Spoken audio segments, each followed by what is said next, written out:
নতুন পে স্কেলে অগ্রাধিকার পাচ্ছে নিম্ন আয়ের কর্মচারী ও পেনশনভোগীরা। বড় সুখবর সরকারি চাকরিজীবীদের জন্য।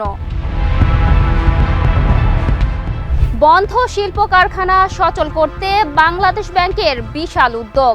আসছে 40,000 কোটি টাকার তহবিল।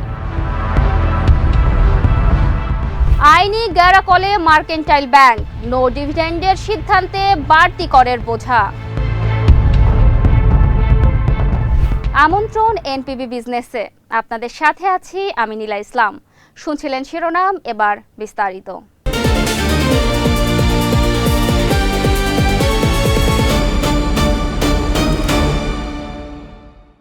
প্রস্তাবিত বেতন কাঠামোর মূল বেতনের অর্ধেক প্রথম কিস্তিতেই বাস্তবায়নের পরিকল্পনা রয়েছে বলে জানিয়েছে অর্থ মন্ত্রণালয় ও জাতীয় বেতন কমিশনের একটি সূত্র। বিশেষ করে 11 থেকে 20তম গ্রেডের কর্মচারীরা জীবনযাত্রার ব্যয় মেটাতে এই কিস্তির বড় অংশ পাবেন। সূত্রটি বলছে, বিপুল আর্থিক সংশ্লেষ থাকায় প্রথম ধাপে সবার জন্য পূর্ণাঙ্গ সুবিধা নিশ্চিত করা সম্ভব না হলেও নতুন বাজেটে বেতন ভাতা ও পেনশন খাতে অতিরিক্ত 35,000 কোটি টাকা বরাদ্দ রাখা হচ্ছে। শুধু বেতন নয়, জীবনযাত্রার মান উন্নয়নে বেশ কিছু ভাতার আমূল পরিবর্তনের আভাস পাওয়া গেছে। এর আওতায় টিফিন ভাতার পরিমাণ বর্তমানের 200 টাকা থেকে বাড়িয়ে 1,000 টাকা করার সুপারিশ করা হয়েছে। বৈশাখী ভাতা 20% থেকে বাড়িয়ে 1 লাফে 50% করার পরিকল্পনা রয়েছে বলে জানানো হয়েছে। কোভিড পরবর্তী ধাক্কা, রাশিয়া ইউক্রেন যুদ্ধ আর ডলার সংকটে ধুঁকতে ধুঁকতে দেশে বন্ধ হয়ে গেছে শত শত শিল্প কারখানা। এসব কলকারখানার চাকা আবার সচল করতে স্বল্প, মধ্য ও দীর্ঘমেয়াদী মহাপরিকল্পনা হাতে নিয়েছে কেন্দ্রীয় ব্যাংক। প্রাথমিক পর্যায়ে 40,000 কোটি টাকার একটি বিশাল তহবিল গঠনের প্রক্রিয়া চলছে। বড় শিল্প খাতের জন্য 20,000 কোটি টাকা, ক্ষুদ্র ও মাঝারি খাতে 10,000 কোটি টাকা এবং কৃষি খাতে 10,000 কোটি টাকা বরাদ্দ থাকতে পারে বলে জানিয়েছে কর্তৃপক্ষ।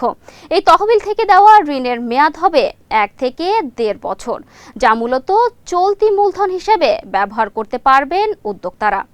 কেন্দ্রীয় ব্যাংক জানিয়েছে, এই সুবিধা পাবেন কেবল তারাই যাদের ক্রয়াদেশ আছে এবং পণ্যের বাজার চাহিদা থাকা সত্ত্বেও বৈশ্বিক পরিস্থিতির কারণে কারখানা বন্ধ করতে বাধ্য হয়েছেন। বাংলাদেশ ব্যাংকের মুখপাত্র আরিফ হোসেন খান জানিয়েছে, ব্যাংকগুলোর কাছ থেকে ইতিমধ্যে তালিকা সংগ্রহ করা হচ্ছে এবং সরকারের সাথে আলোচনা চূড়ান্ত হলেই জারি করা হবে সার্কুলার। পুঁজিবাজারের নিয়ম অনুযায়ী তালিকাভুক্ত কোম্পানিগুলোকে তাদের বার্ষিক নেট মুনাফার অন্তত 30% লভ্যাংশ হিসেবে শেয়ার হোল্ডারদের প্রদান করতে হয়। যদি কোনো কোম্পানি 30%-এর কম লভ্যাংশ দেয়, তবে কোম্পানিতে রেখে দেওয়া পুরো মুনাফার উপর অতিরিক্ত 10% হারে কর আরোপের বিধান রয়েছে। মার্কেন্টাইল ব্যাংকের 2025 সালের আর্থিক চিত্র বিশ্লেষণ করে দেখা গিয়েছে, ব্যাংকটি এ সময়ে শেয়ার প্রতি মুনাফা করেছে 1 টাকা 10 পয়সা। তাদের নিট মুনাফার পরিমাণ 121 কোটি 72 লাখ টাকা, কিন্তু কোনো লভ্যাংশ দেওয়া হয়নি। তথ্য বিশ্লেষণে আরও দেখা যায়, 2025 অর্থ বছরে মার্কেন্টাইল ব্যাংকের মুনাফার আগের বছরের তুলনায় প্রায় 90% বেড়েছে। তবে এটি প্রথম নয়। গত বছর অর্থাৎ 2024 সালেও 64 কোটি 68 লাখ টাকা নিট মুনাফা করলেও কোনো লভ্যাংশ দেয়নি ব্যাংকটি। সেবারও নিয়ম ভঙ্গের কারণে 6 কোটি 47 লাখ টাকা জরিমানা বা অতিরিক্ত কর গুনতে হয়েছিল প্রতিষ্ঠানটিকে। টানা দ্বিতীয় বছরের মতো লভ্যাংশ না দেওয়ায় এবার জরিমানার অঙ্ক দ্বিগুণ হয়ে দাঁড়াচ্ছে 12 কোটি 17 লাখ টাকায়।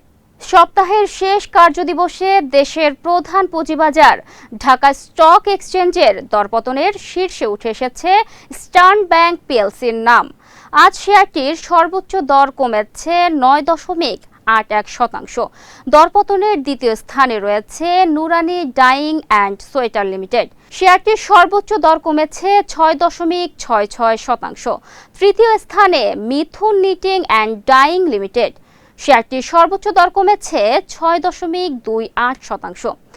দরপতনের তালিকায় থাকা অন্য কোম্পানিগুলো হচ্ছে Phoenix finance and investments, JMI hospital, requisite manufacturing, Renwick Jajneswar and company, union capital, Mir Akhtar Hossain, first finance limited. এই ছিল এনপিবি বিজনেস আপডেটে। এতক্ষণ সাথে থাকার জন্য ধন্যবাদ।